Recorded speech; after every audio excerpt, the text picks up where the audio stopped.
Gitu. Lalu gimana caranya biar kita bisa menjadi diri kita yang sendiri, Om? Diri kita sendiri, Om.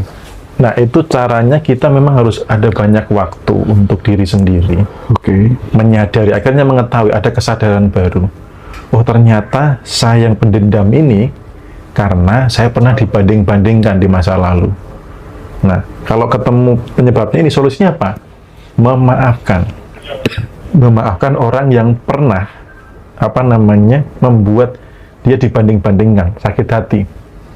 Makanya termasuk besok nih yang kami mau kelas offline, kita beresin yang itu. Sehingga nanti bisa jadi ada perubahan karakter instan di situ. Sehingga dia, kok aku sudah mulai nggak dengki lagi ya? Karena apa? Memori dibanding-bandingkan itu, kita ajak memaafkan orangnya. Di sesi kelas offline tuh langsung kita kondisikan supaya dia memaafkan orang yang pernah menyakiti. Sehingga sifat diri yang palsu akibat dari dibanding-bandingkan tadi, ini lepas. Menjadi diri yang muncul. Jadi topeng itu mulai ngelupas satu-satu gitu. Iya. Ngelupas satu-satu gitu. Oke. Nah, saya ingin geser ke wadah rezeki, Om Bimo. Oke. Ada rezeki, ada wadah. Apa korelasinya dan seberapa besar pengaruhnya? Iya. Jadi setelah saya ngerti tentang dunia rezeki, itu yang saya lakukan pertama adalah membenahi wadahnya. Gitu. Ya, jadi rezeki itu kan yang banyak orang cari. Padahal harusnya ditarik, bukan dicari. Dan rezeki nggak hanya soal uang, tapi saya lebih tertarik membahas soal uang ya, karena bikin orang hijau kan gitu. Gitu. Jadi ini ada rezeki nih, ada wadah. Ini korelasinya adalah satu nih. Walaupun rezekinya banyak, kalau wadah rezekinya sempit, ya dapatnya nggak banyak.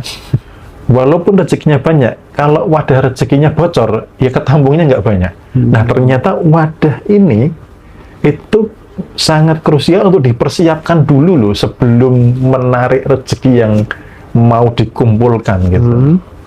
Jadi wadah ini menjadi dasar dari sebuah rezeki yang akan ditarik gitu. Oke.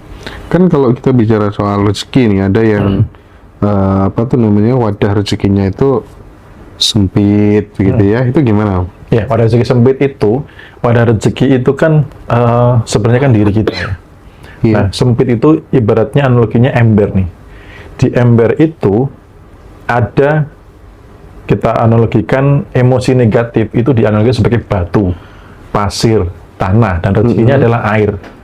Nah, ketika dimasukkan air ke dalam ember, itu kan ruangnya menjadi sempit karena ada batu, ada pasir, ada tanah. Itu akhirnya apa? Menjadi wadah rezekinya sempit.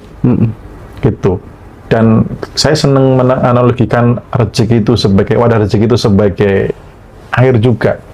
Contoh misalkan gini, air yang beriak, ikannya biasanya kecil-kecil atau besar? Kecil-kecil ya. Tapi kalau air yang tenang, besar-besar, ikannya besar-besar.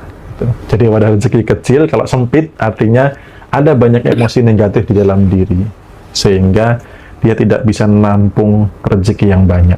Maka ini harus dibereskan. Dendamnya, amarahnya, traumanya, sakit hatinya.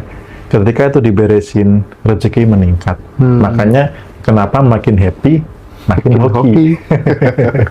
Karena kita memberesin, ngambilin tuh.